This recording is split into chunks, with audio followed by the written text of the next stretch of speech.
So I just did my first Hyrox in Birmingham and it didn't go perfectly, but honestly, that's why we did it. To learn more about strengths and weaknesses and how we can develop our training for the next one. Today I'm going to break down my race results. I'm going to go through what went well, what didn't go so well, and the different factors that I would change going into a new race. So if you're thinking about doing a Hyrox or you've signed up for a Hyrox as a solo for the first time, stick around to learn the painful lessons I learned on my first ever Hyrox.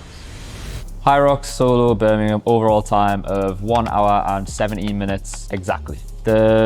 Going into the race, preparations felt good. The traveling the day before, not so good, but I didn't feel like it affected me that much when I was warming up for the Hyrox on the Saturday. When we got started and came out of the tunnel, everything felt fine.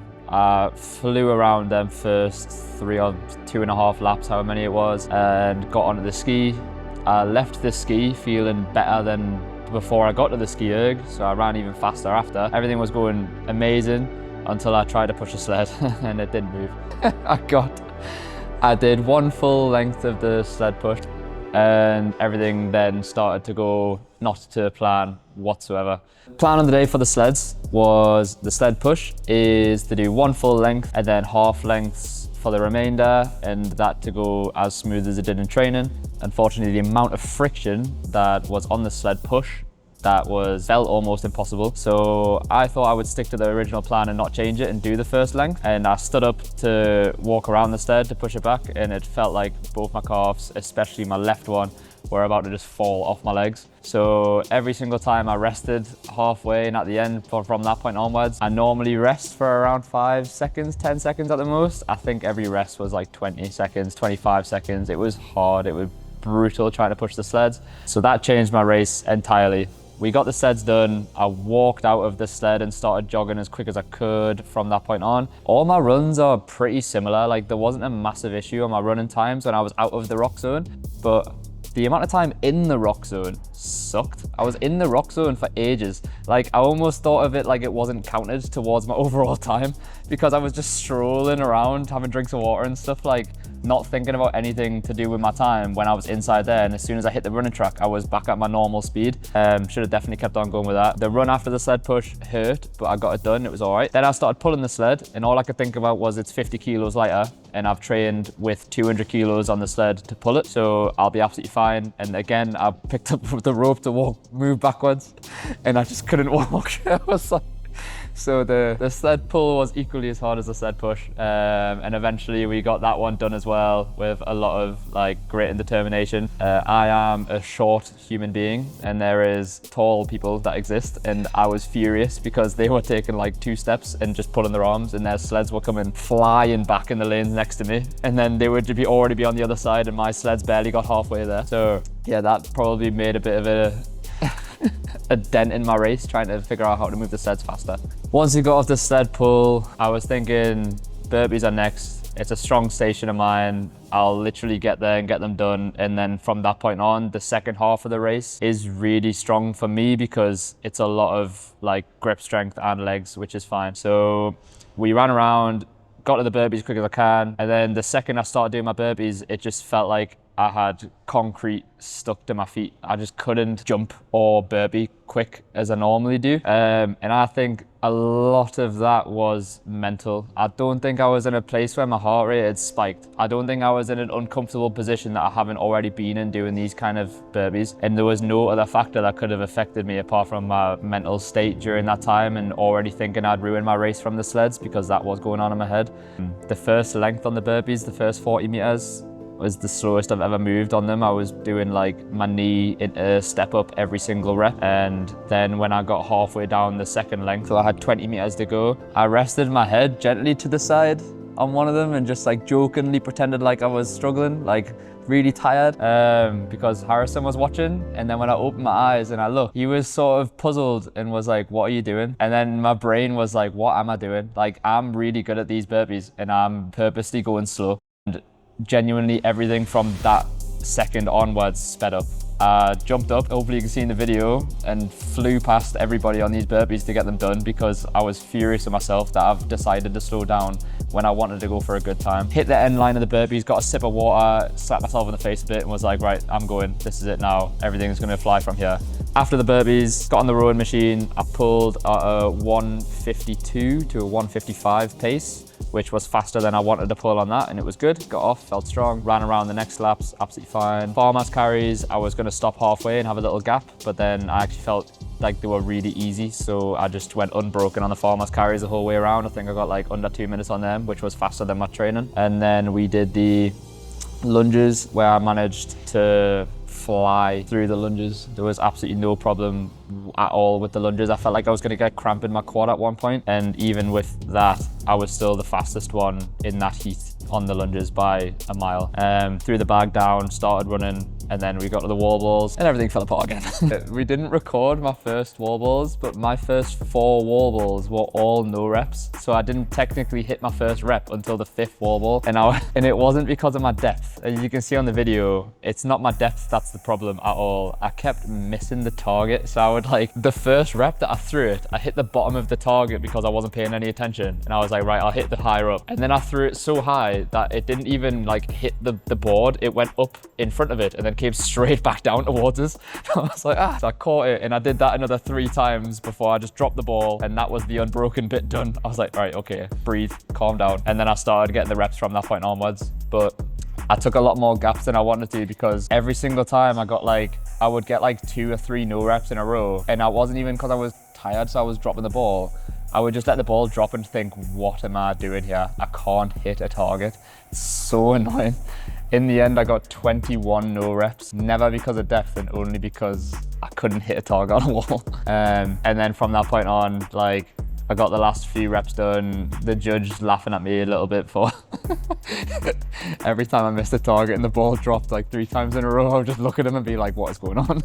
What is happening? Yeah, and then sprinted to the finish line with a 117. The goal was to originally get under 120, just anywhere around then was really, really good. And then when I realized in my training that I was pretty strong, I could have got a 110 or a 115, so I aimed for the 115, and it just like unfortunately wasn't there on the day because I was so everyone said the same thing to me that's competed there. Like, the sleds were so off-putting to the race. They just really caught everyone off guard with how heavy they were, but like, promise that won't happen again. I'll be ready for the next time, and I'm not going to allow that to affect my whole race. Had to apologize to Harrison for the monstrosity he saw on the burpees. So that is also never going to happen again. I will be flying through them next time. So after my experience doing solo Hyrox, I'm going to go through 3 things in my training that went really well that I'd recommend everyone try and do if you can. And then I'm going to recommend 3 different things that I would change for my next competition. So immediately, both of the ergs, the rowing and the skiing. Skiing over 1,000 meters. I said it in the last YouTube video that I did. It wouldn't have been the last one now though. It would have been like episode 3. Yeah.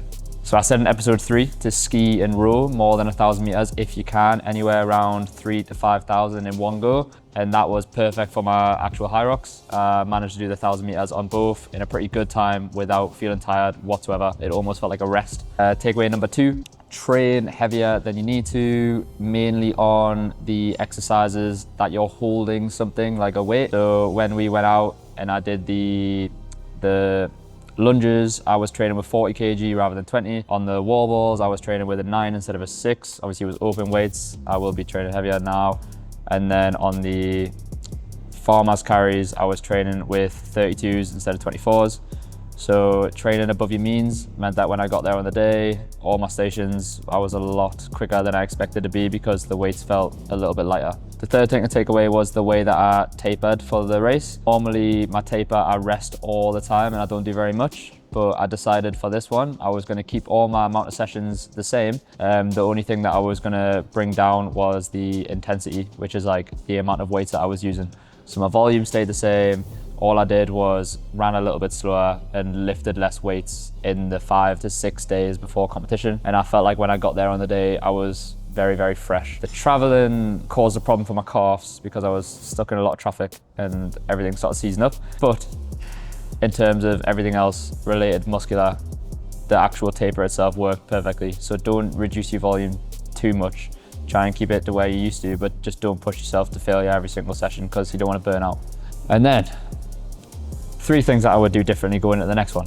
first one, however you think the sleds are going to feel on the day, they will feel worse, and you need to create as much resistance as possible when you're training them. I wasn't doing much compromised running, so in terms of the two sleds, if you have the possibility to create as much resistance as possible and do that into a run, you will benefit the most from those specific stations. They are very, very taxing on the same muscles that you use to run, mainly the push.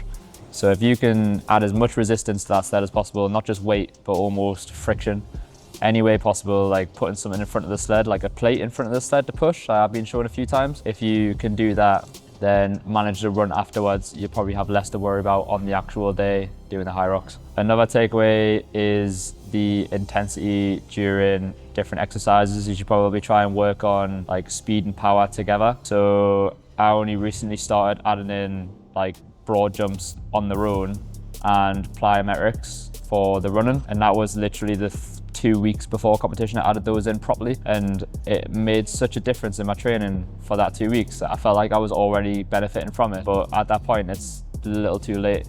I couldn't reap the rewards of all the plyometrics that I had been doing. So consistently doing those and using a resistance to feel like you're going to strive on and move faster is very impressive and should be done more. And then lastly, setting up a target rather than just aiming for a height on the wall balls, because I was absolutely sick of my life missing that target every time. So the goal is to try and find a way to have a set point on a wall, a marker, to hit every single rep, and I'll just not count the ones that I don't hit. It threw us off because obviously on the day, the targets aren't attached to like a wall. Like when you're doing wall balls in the gym, you're in front of a wall and you're throwing it there. Like in the Hyrox, there's nothing in front of you. It's just a target in the air. So I need to be looking up at the target the whole time to make sure I'm going to hit it, and then actually have some sort of a target practice in place to make sure that I'm going to directly hit the middle of this target. So yeah, those are the biggest things I'll take away from that.